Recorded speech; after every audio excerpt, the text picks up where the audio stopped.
Hi, ladies. Today is April 21st. We are on week 3, day 2 of our packet. So we're focusing on pages 31 and 32 today. Our learning target is I can round decimals to different places. So today we're going to be focusing on rounding decimals.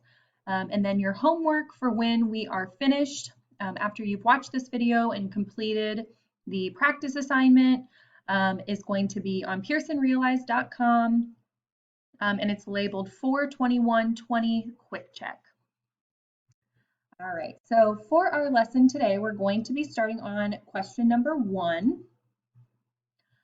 So on question number 1, it says, to round 74 and 58 hundredths to the nearest tenth, which digit do you look at, and what is 74 and 58 hundredths rounded to the nearest tenth? So when we're looking at these numbers and we're trying to figure out how we want to round them, so it says we need to round it to the nearest tenth. So if you're rounding to the nearest tenth, that means that you want to focus on the tenths place. So our number that's in the tenths place is this 5. So I would suggest underlining that 5 so that you know that's the digit that you're working with. I'm going to underline it. So then if I'm trying to round to the tenths place, I want to look at that 8 from behind. So whatever number is behind the place that you're rounding to, that digit's going to tell us what we need to do with the underlying digit. So right now we have an 8 that's telling our 5 to do something. So we have our rule where we have 0, 1, 2, 3, or 4. So any of these digits tell us that we want to stay. Okay, so these digits tell us we want to stay the same. So if that number behind the 5 is a 0, 1, 2, 3, or 4, that means the 5 is going to stay exactly a 5. But if I have a digit of 5, 6, 7, 8, or 9, these digits are going to tell me that I need to add one more. So we want to look at that 8, and the 8 is down in this category, which tells us that that 5 wants to be become a larger digit by adding one more.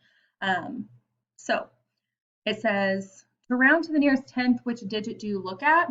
So we want to look at the tenths place, and that's going to be the 5.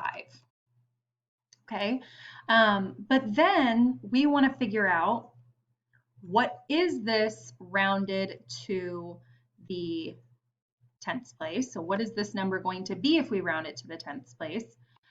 So then that 8 told the 5 to add one more. So then we're going to turn that 5 actually into a 6.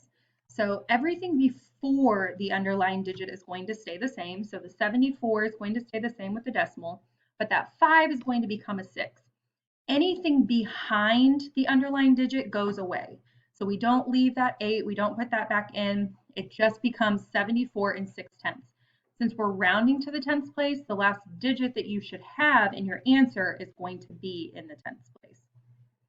So looking at number 2, it says a car rental company or car rental service charges customers for the number of miles they travel, rounded to the nearest whole mile. So that part's really important. We're rounding to the nearest whole mile. So I'm going to underline that so we pay attention to it. So George is going to travel 40 and 8/10 miles.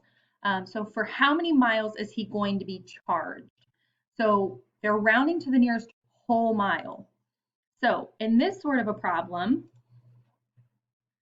let me write it a little bit bigger for us to work with. So working with this sort of a problem, when we're rounding to the nearest whole mile, we're going to be focusing on these whole numbers, okay? But specifically, we want to work with the ones place. So that 0 is the number we're actually going to be changing or keeping the same.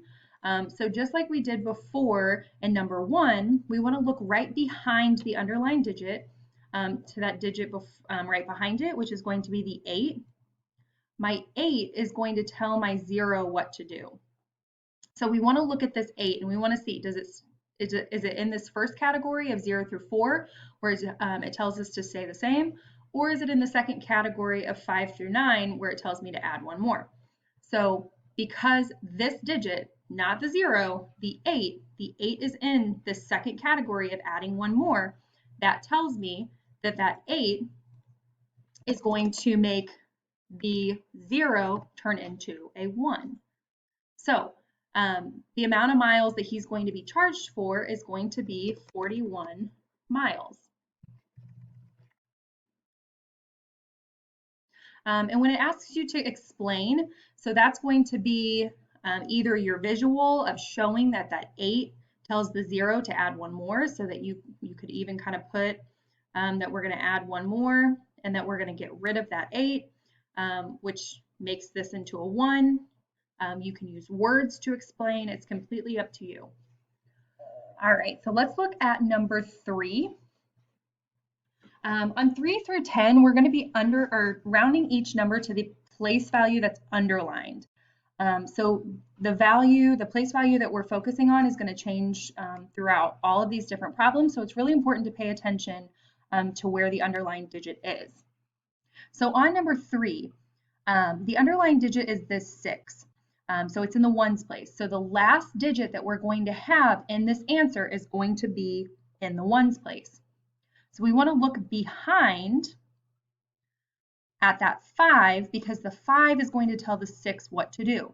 So we want to look over here. Is the 5 in this range where it wants to stay the same? Or is the 5 in the range where it tells that 6 to add one more? So if we're looking over here, it's telling us that we want to add one more. So that 5 tells the 6 to add one more.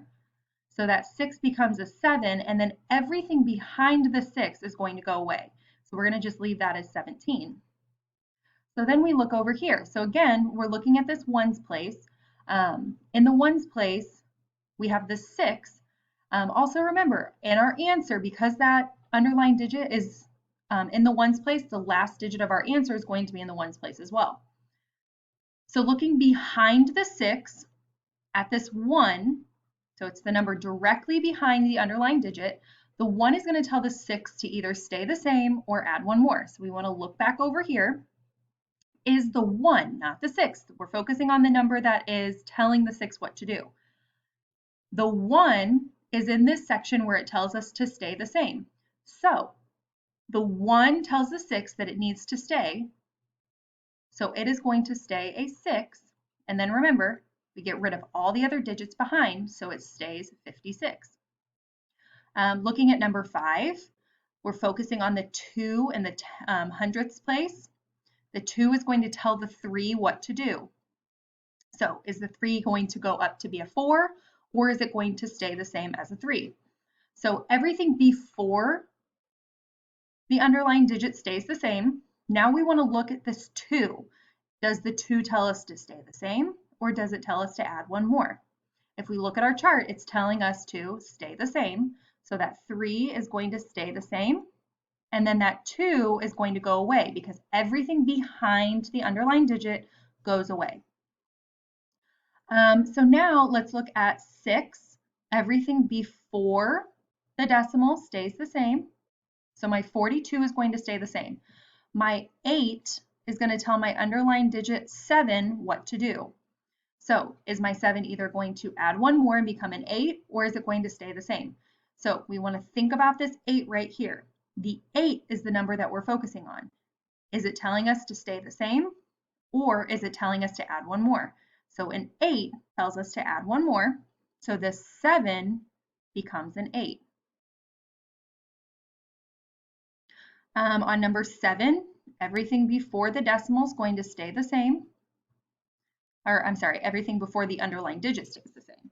So we have 1 decimal 6, and then this 2 is going to tell the 5 what to do. So our 2 tells our 5 what to do. Let me start over and I'll put this over here. So 1 6/10, and then our 2 tells our 5 what to do. So our 5 is either going to stay the same or it's going to add one more. So looking at this, our 2 is the number we're focusing on. The 2 is in this top category, and it's going to tell us to stay the same. So the 5 will not add one more. It's going to actually stay a 5. And then everything after the underlined digit goes away. Looking at this next one, everything before the decimal stays the same. And then the 4 tells my 0 what to do. So my 0 is either going to become a 1 or it's going to stay a 0. So we want to look at the 4. So 4 is the number that we're trying to determine, is it going to tell our 0 to stay the same or add one more. So we look at this 4, and our 4 tells us to stay. So if we're going to stay a 0, remember we don't necessarily need to put a 0 after the decimal because it has no value. So in all reality, we could just get rid of that decimal and not have a decimal, and the answer is still going to be the same. So that value will still be the same. So down on the bottom here, we have, I'm actually going to type that because it's a pretty long number. So on this one, we have 80,547, and then we have a decimal and a 6. And because that decimal or that 6 comes before the underlined digit, we want to make sure we keep that the same. So now we're looking at the 5 to tell our 4 what to do. The 5 is in this category right here of adding one more. So we want to make sure that we add one more onto that digit of 4 to make it a 5, and then everything after the decimal goes away. So last one on this portion that we're doing together, we have 135,701, and then we have a decimal. So I'm not going to write the 9 yet because that digit is what's underlined. So this one's a little bit different. We definitely don't need this 9 right here because that's 2 digits behind the underlined digit. So the 9 doesn't really hold any purpose. The 4 is what we're focusing on, and the 4 is going to tell our 9 what to do. So when we're thinking about this, our 4 is the digit we're thinking about, which our 4 is up here in this stay range. So that 9 is actually going to just stay the same. But what's really important is to make note that even though there are 2 digits behind the underlined digit, that's okay, but you're going to get rid of both of them. All right, so on this page, you have 11 through 18 that you want to focus on. On numbers 11 through 14, you're rounding to the nearest whole number. It's really important to remember that your whole number is going to be that digit right before the underline, or I'm sorry, right before the decimal. So you're going to be focusing on the ones place. So whatever digit is right behind the ones place, that's what you're going to be looking at. So for instance, on 11, that 5 tells the 4 what to do.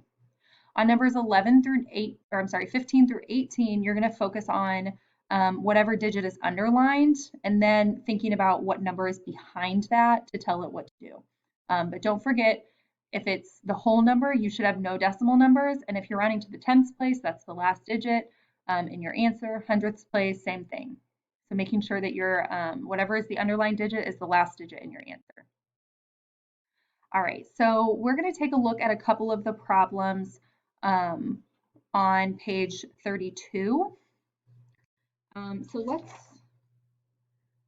let's focus on number 24 to start. So again, we're on page 32. So number 24 says, Robert slices a large loaf of bread to make 12 sandwiches. He makes 3 turkey sandwiches and 5 veggie sandwiches. The rest are ham. What fraction of the sandwiches Robert makes are ham? So on this one, I want you to think about it as fractions. So right here, I'm making 12 whole sandwiches, and we're going to represent each of these different sandwiches with a box. So if he makes 3 out of the 12 turkey sandwiches, these 3 boxes are going to represent those turkey sandwiches. And then he's going to make 5 veggie sandwiches. So again, We want to make sure we're representing those 1, 2, 3, 4, 5. And then it says the rest are ham. So what fraction of the sandwiches Robert makes are ham?